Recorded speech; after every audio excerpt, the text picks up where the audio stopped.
everyone. I am Sean, and welcome to my Horror Corner. As always, thank you so much for watching the video, and a special thank you, of course, to those of you who have subscribed to the channel. I really do appreciate your support, your encouragement. Thank you all so much.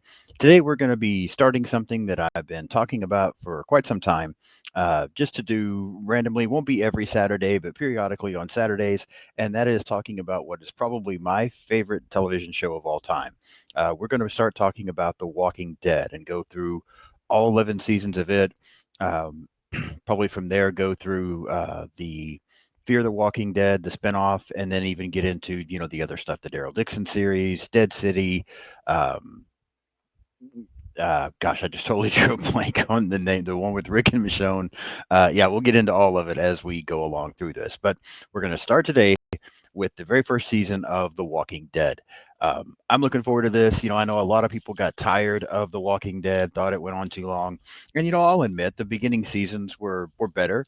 Um, yeah, I agree. I think that's accurate, but I still love this show. I miss it. I wish it was still going. To be completely honest with you, this is, like I said, my favorite television show of all time. Just absolutely love this show, and I have seen um, the initial series, The Walking Dead. I know seasons 1 through 10, probably at least, gosh, 15 times that I've watched through it all. And, the funny thing is, just to kind of give you a little bit of thought on how I got so into this show, I saw the show when it first came out. I was a little bit late to it. I didn't catch it from the very beginning initially. A brother of mine or my youngest brother and my oldest son watched the show, and they kept trying to tell me that I should check it out. Excuse me. Kept trying to tell me I should check it out, and I thought, a TV series about zombies, I just don't see how this is going to work. I just, as much as I loved horror and I liked some zombie stuff, I just didn't think it would work. And so I just kind of was, like, yeah, I don't know. I may check it out at some point, but really wasn't in that big a hurry to get to it. I finally, within the first season, and there's only 6 episodes in the first season, but somewhere, probably episode, I don't know, 3, 4, something like that, decided to sit down and watch it with them and really enjoyed it. And so I managed to go back and watch the episodes that I had missed, and then went along from there. And so I enjoyed it. I liked it. Probably not as much as I do now, but yeah, I mean, I still enjoyed it. But when the pandemic hit, and everybody kind of got shut in and you couldn't go anywhere, you couldn't do anything, I decided to do a rewatch of The Walking Dead. And so I started watching it again and got absolutely hooked to where it just started becoming a thing to where I was just watching it over and over. I watched, every season that was done at that time. Um, and then went back and started watching it again. It got to where every night when I went to bed, I turned the show back on and would watch a few episodes, and I just kept watching it over and over and over. And I can't really explain why, other than I felt like every time I watched it, I enjoyed it even more. And it just was like the ultimate comfort thing for me with everything that we were going through in that time. I don't know why, but that's just what hit for me more than anything at that point. And so it's just kind of become a thing where, um, yeah, I haven't sat down recently and watched the whole thing from beginning to end, but I'm starting that again now as I do these reviews. And it just became a thing.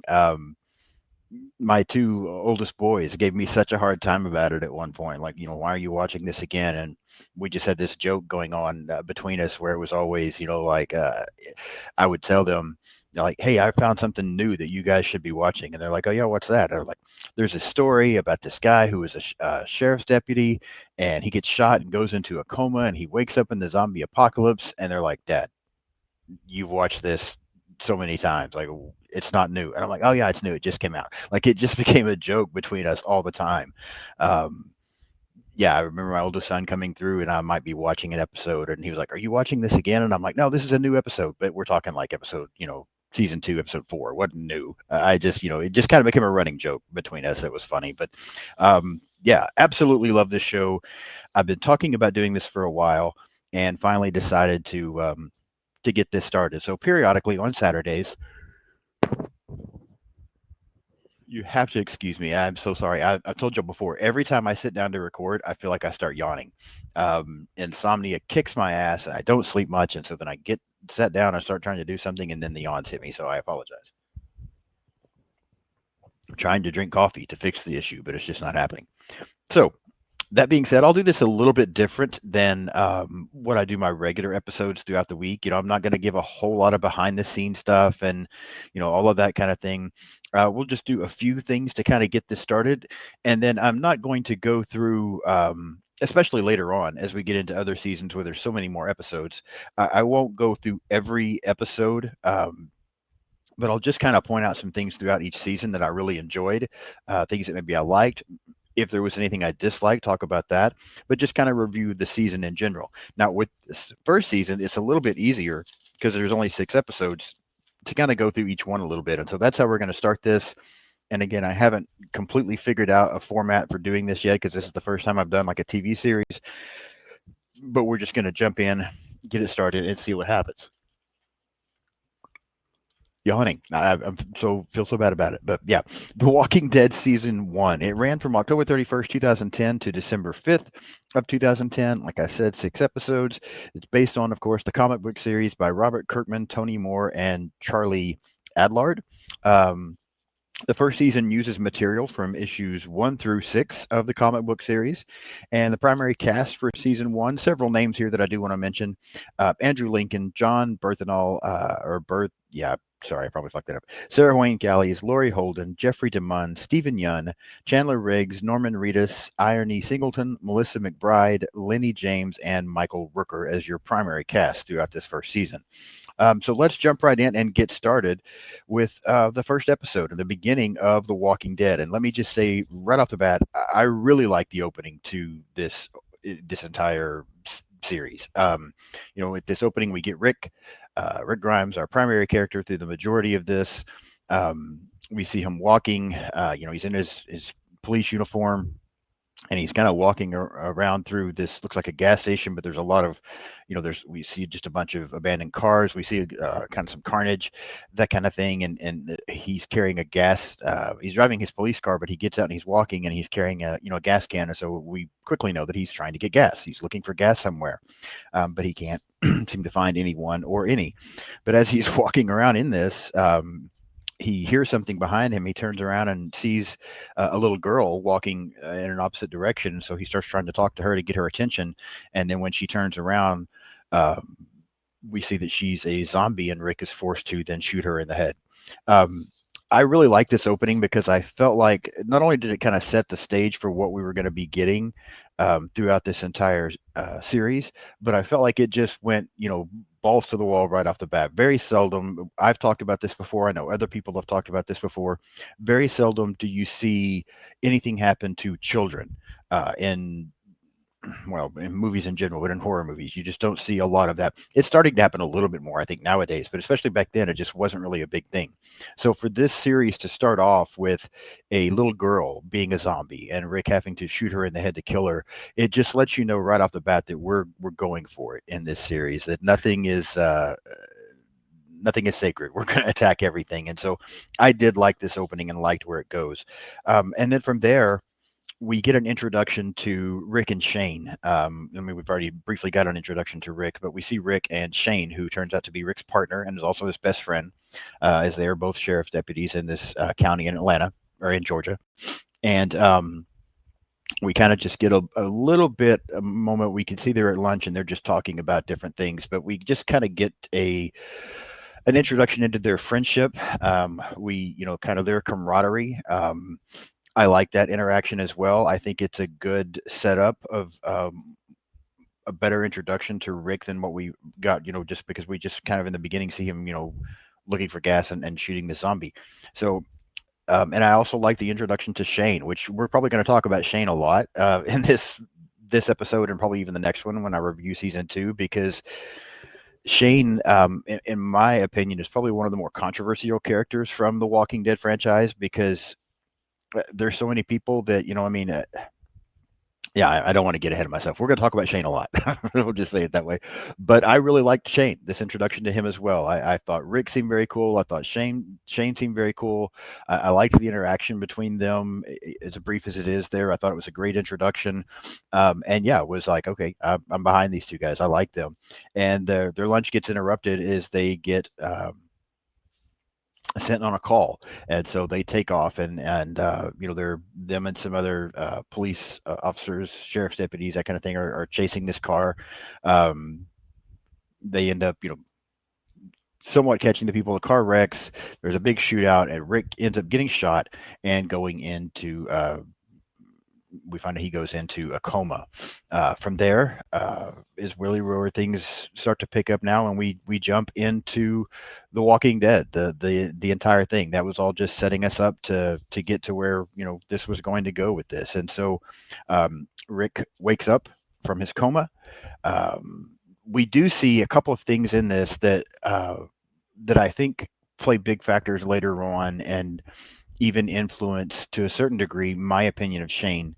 Um, we see when Rick gets shot initially, the panic in Shane and trying to get him help, and the concern that he has. And then we also see Shane visit Rick in the hospital while he's in this coma.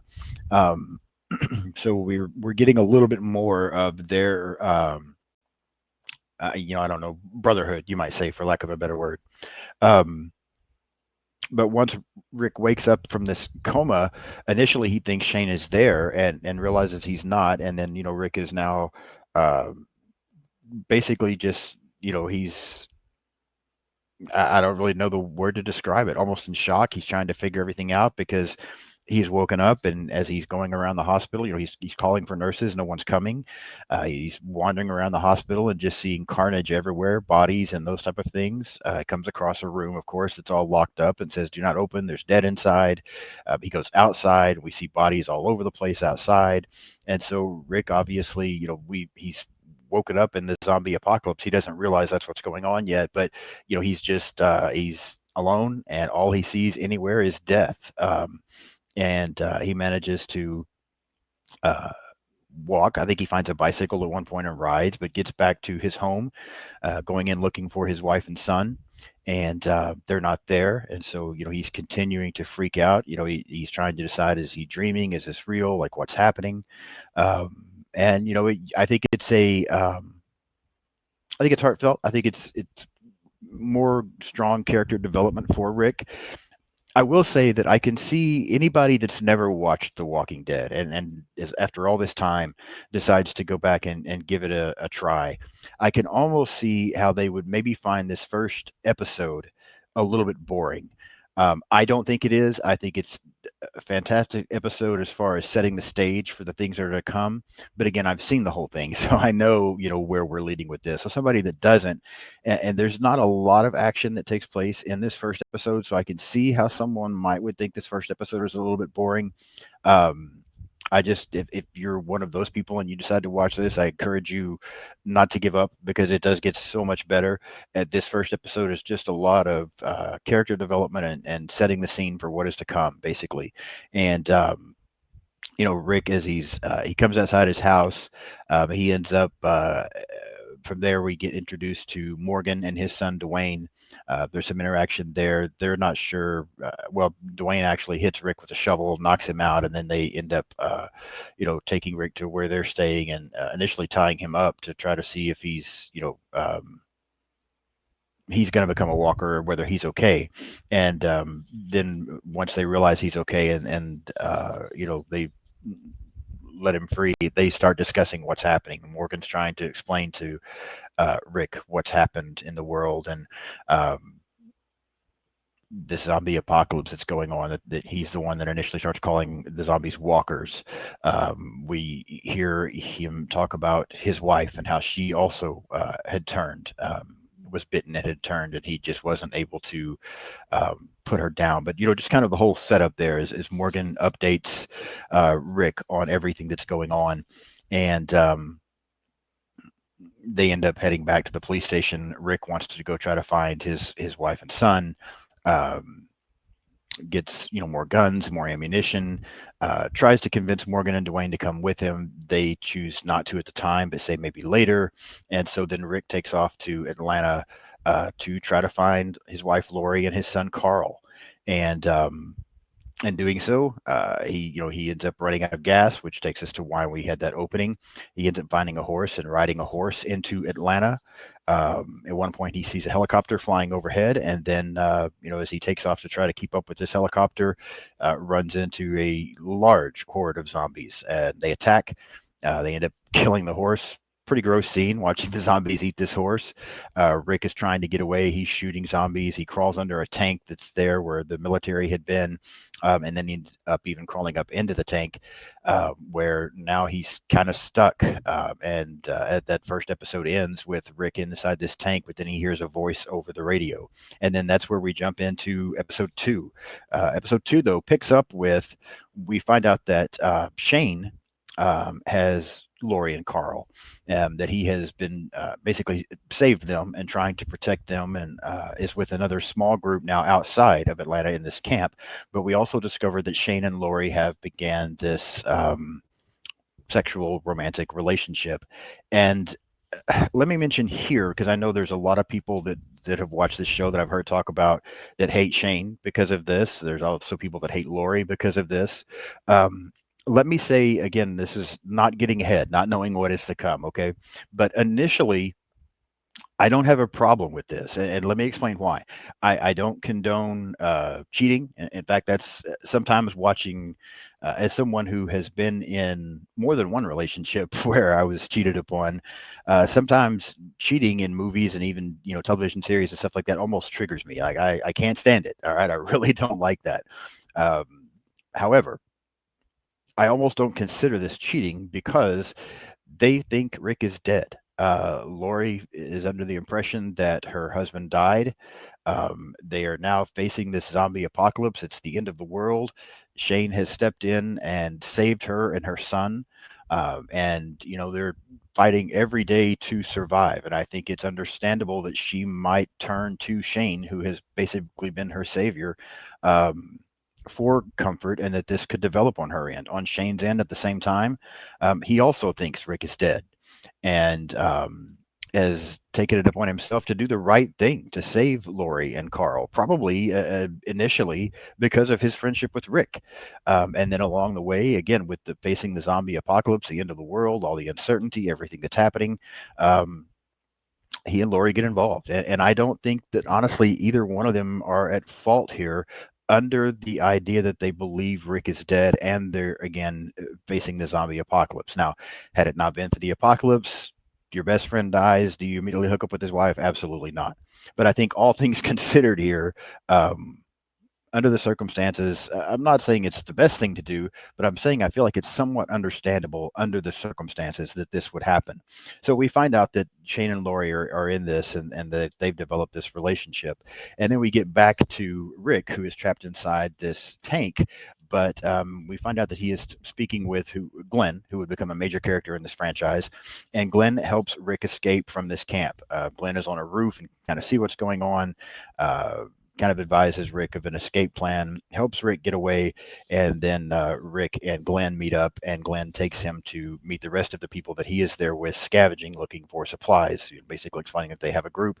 They're just trying to get some supplies, and so Rick is introduced to the other people that are there with Glenn. We get introduced to Andrea. We get introduced to T-Dog, I'm trying to think of who else there, Morales, Jackie, and then even eventually Merle. And, initially this group, primarily Andrea, is very upset with Rick, because he's been, with him firing his gun and shooting at these zombies while he's doing it, just trying to survive. The gunfire is also attracting more and more. And so they're now trapped inside this building. But Rick is able to step up and kind of help there to make up for that. Now, in the process, again, we mentioned Merle. Merle is rough guy. Merle is country boy. He's racist. He's just not a good guy. And so, after an interaction with Merle, where he's basically causing trouble. Rick is able to step in. They end up having to, kind of subdue Merle. He gets handcuffed to the roof while the group now is contemplating trying to find a way to escape. And we get a very cool scene in episode 2 here where Rick sees some trucks that they can get to, and he feels like they can escape in these trucks, like moving van type things. And so he and Glenn end up doing something that would happen multiple times and become kind of a big deal in this franchise, where they are covering themselves in zombie blood and zombie parts and that kind of thing to uh,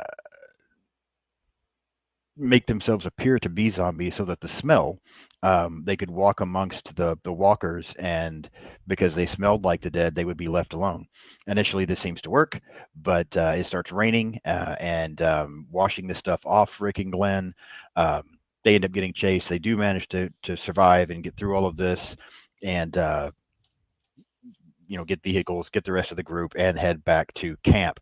And then once arriving back in camp, now the bad thing that happens here that we'll point to this next episode is T-Dog has the key to set Merle free from the handcuffs, but in the chaos that's going on, he ends up dropping the key. It falls down a drain, and so they have to leave Merle behind. As they arrive at the camp, we start off episode 3 with we see Merle still chained to the roof and kind of starting to lose it and freak out and wanting to get away. But back at the camp, Rick is reunited. He does not know when they arrive there that his wife and son are there, but he quickly finds out. He is reunited with Lori and with Carl, with Shane. And we do kind of see the awkward glance between Shane and Lori as they're absolutely shocked that Rick is alive and Rick is back, but also knowing what they've been doing. There is kind of this awkward moment between them. We also then get introduced to, at the camp, there's other members there. There's Andrea's sister Amy, there's Dale, Morales' family is there, and they come across, or they end up, we get our introduction to Daryl, who becomes a major character in this franchise. But Daryl is Merle's brother, and Daryl's very different in the beginning of this and what he becomes later. He's similar to Merle, and as they have to explain to Daryl what goes on, initially Daryl's upset. He ends up trying to kill Rick, but Shane steps in, and so they have to explain to Daryl what happened. And so Rick, Daryl, Glenn, and T-Dog end up going back to Atlanta. One, to try and save Merle, and two, because during all of this chaos, this bag of guns that Rick had and weapons got dropped there, and so he also wants to go get that to try to help protect the camp. Shane doesn't necessarily think it's a great idea, but because there's more guns and things like that involved, this is what happens. And so they head back to Atlanta. While they're gone, there is a lot of tension between Shane and Lori. Lori basically telling Shane, her husband's back. This is over. She's very upset with Shane for telling her that Rick was dead. Shane is, thought he was dead. He's trying to explain himself before, whereas Shane had a good relationship with Carl. Now Lori wants Shane to stay away from Carl. So there's a lot going on there. And Shane, of course, becomes very disgruntled and very upset through all of this. And we see a scene where Carol and Ed, who are other members of the camp, Ed is abusive towards Carol, really abusive towards almost everyone. But there's a scene where he is abusing Carol and threatening some of the other women, and Shane ends up basically just beating the shit out of Ed and threatening him that if he ever lays a hand on anyone again, he'll kill him. Pretty cool scene. And again, despite everything that's going on, I like this from Shane as well. Does he go too far in beating up Ed? Maybe. But I like kind of what's happening here. I like the setup. I like what they're doing. Ed deserved to have his ass whipped, so I have no problem with Shane doing that. But there's a lot going on. And then back in Atlanta, Rick and the group arrive to the rooftop to find that Merle is gone, and just his hand is there, and there's also a saw there, and so it appears that Merle has cut off his own hand to escape. And then we get into episode 4, which, again, we start off that episode, I believe, with Andrea and her sister Amy. They're fishing and kind of talking. We get a little bit more development into them. We go back to Rick and the group that's searching for Merle and trying to find him. In the process, they also go to get the guns, but as they go and get the guns, there is another group that shows up that ends up in a little bit of a battle there, taking off with Glenn. They've kidnapped Glenn and taken off with him. We also go back to the camp and we find out that Jim, another member there at the camp, is really heat exhaustion or whatever has caused him to kind of lose it. And Shane and the group that's still there at the camp find Jim just digging tons of graves, and they're not sure why. They can tell that something's wrong with him. They end up having to subdue him a little bit.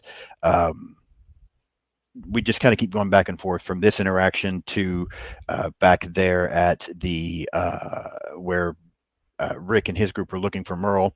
Now Glenn's been kidnapped, so they end up getting a member of this other group as well. So it's almost like Glenn's been kidnapped by this group, but they've gotten a member of this group as well. And so Rick wants to try to swap out. And so, he gets this guy to tell him where this group is. They go, they meet this group. They're called the Vatos, trying to make a swap. But the leader of this group, he wants the guns and things as well before he'll just swap his person for Glenn.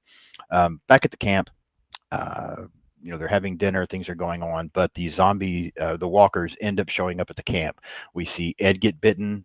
He gets killed. Amy ends up getting attacked and bitten. And then there's this, battle, this chaos, and a lot going on. Rick and his group finally worked this out with the Vatos. They managed to, I won't go into all the detail for that, but they have Glenn back. They did give the Vatos some of their guns and stuff, realizing that they weren't such bad guys after seeing some of the other things that they were doing there as well, trying to protect the elderly and things. So they show back up, and we get a fun scene. I really enjoy this scene. It's one of my favorite scenes of this season one, where they're, Rick and Daryl, Glenn, T Dog have all showed up, and they've got guns, and so they're shooting the walkers. Shane and Morales and Jim and some of the other guys are trying to protect. Yeah,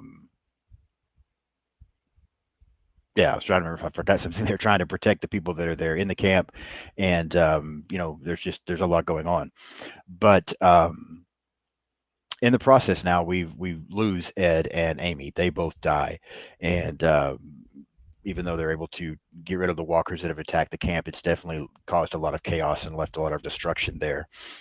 We pick up episode 5 with kind of a throwback, I believe, with Rick and Shane. And we see that there was a point where Shane went to the hospital in the middle of this zombie outbreak, trying to protect Rick and get Rick to safety. And it just wasn't possible. There was military there shooting not just the walkers, but also shooting regular people. Walkers were attacking, and he just wasn't able to get Rick to safety. So he basically tried to barricade the room where no one could get in to Rick to attack him. But he had to leave him there. As we go back then into the camp, we find out that Jim was also bitten by a walker. They're trying to decide what to do with him at this point. He hasn't turned yet, but Daryl wants to kill him. Rick doesn't want to do that. He wants to try to, see if they can find a way to get him some help. There's a lot of disagreement. Now we're starting to see that between Rick and Shane. Rick wants to get to the CDC.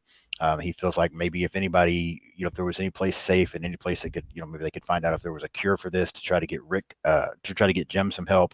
Shane, however, doesn't feel like that's the safest bet. He wants to go to Fort Benning, where a military base. He feels like that would be the safest place to be. There's also a scene where Rick and Shane go scavenging, and we really begin to get a glimpse here of Shane starting to lose it, because while they're scavenging, they end up getting into a little bit of an argument about Lori and Carl. And as they're discussing what they want to do, Rick makes the comments that if it was Shane's family, he'd feel differently. And Shane gets very offended because he's the one that protected Lori and Carl and kept them safe during all of this. And so there's this little bit of an argument and disagreement.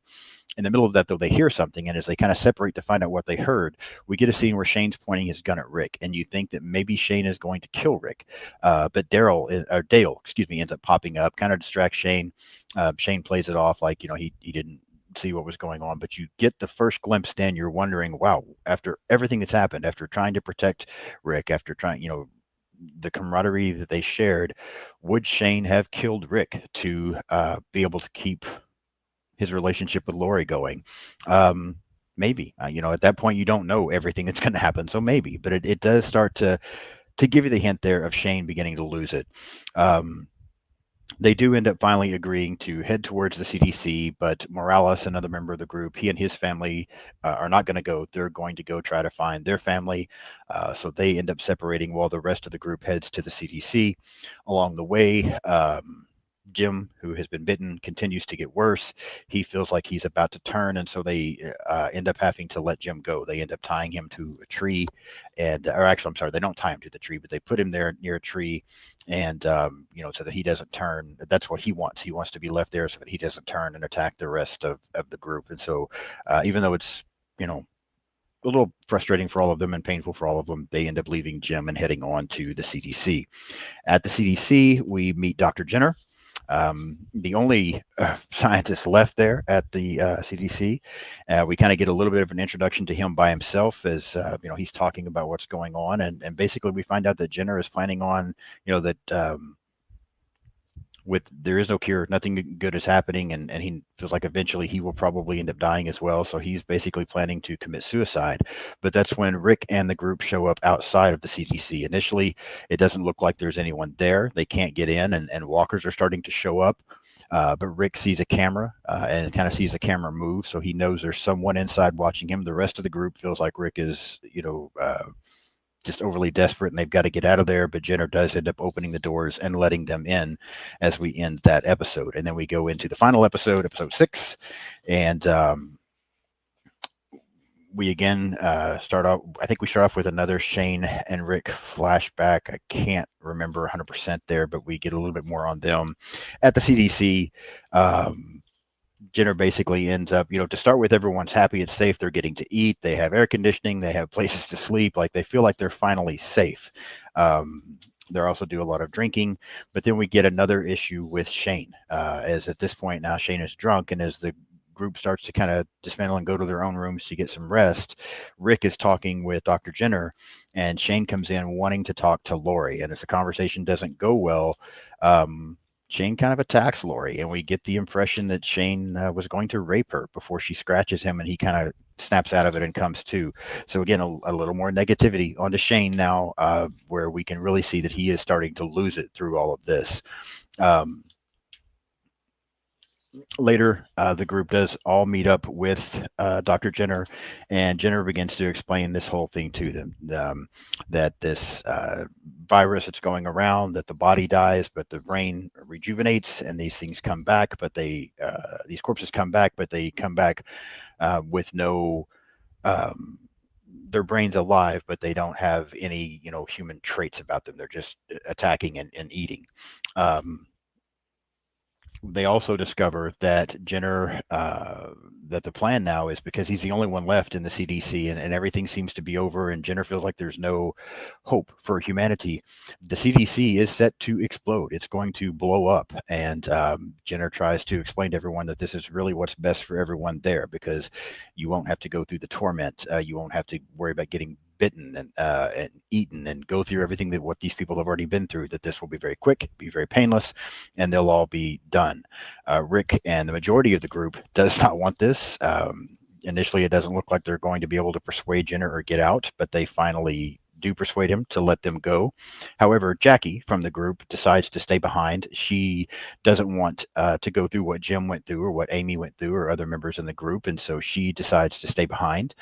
Initially, Andrea is also going to stay behind, but Dale, who feels very close to Andrea, decides that if Andrea is not going, then neither is he, so he's going to stay as well. Andrea feels guilty about this, and they kind of have an argument while the rest of the group is escaping back to the vehicles. Finally, Dale persuades Andrea to come with him. They get out of the building just as it explodes. And now at the end, the group is now setting off to go somewhere else. Understanding is that they're going to head to this army base that Shane wanted to go to initially, because the thing at the CDC didn't work out. So they've lost Ed, they've lost Amy, now they've lost Jackie. We don't know what has happened to Merle at this point, but the group is obviously desperate and looking for help. Shane is falling apart and struggling tremendously with everything that's going on now, and that's where we are. That's season 1. I absolutely love it. I think it, again, that first episode could be considered kind of slow, but I think there's great scenes from there. Again, I love the attack at the camp scene and everything that goes on there. I love the character development that we get through a lot of these characters. Rick, Shane, I really like Dale as well. Glenn seems very cool. I still found myself somewhat liking Shane, but realizing there were some issues here, and Shane needs to get it together. Um, I was not a fan after this first season of Andrea, to be completely honest with you. I don't like Andrea. Um, and I'm not sure what I think of Lori at this point either, because I feel like she's trying to do the right thing, but I do, to a certain degree, feel like she's being very unfair to Shane. One of them needed to step up and tell Rick what happened and then try to work this out from there, but neither one of them knew how. And it just kept making everything worse. So there's a lot going on. You've got the zombie apocalypse, you've got the walkers, you've got them looking for safety, you've got everybody trying to figure everything out, but you've also got all of these other stories going on within it as well. I feel like season one of The Walking Dead was so good. I felt like great characters, great story, great performances. Love the score. I absolutely love the score from The Walking Dead. Love the cinematography. I feel like everything about this opening season was fantastic. I really, really enjoyed it. I loved rewatching it again here in the last day or so that I've sat down and watched all 6 episodes. And it just reminds me why I love this series. But that's pretty much season one of The Walking Dead. So pretty soon I'll come back and we'll talk about season two. I hope you're enjoying this. Again, I'm kind of trying to figure this out as I go. I've never talked about a TV series like this before, so hopefully I'll get better as we continue to go through this. But yeah, highly recommend if you haven't watched The Walking Dead to do so. Yeah, all of that being said, that's it for this episode. Next week, I will have episodes on some old school slashers. I'm going to be talking about Peeping Tom and Psycho. So if you haven't become a subscriber yet, please do so. Hit the subscribe button, hit the like button on the video today. Leave me some comments. Let me know what you think about The Walking Dead, primarily season one. Follow me on social media. I'm pretty much on everything out there. And yeah, thank you so much for watching, and I will see you soon. Bye bye.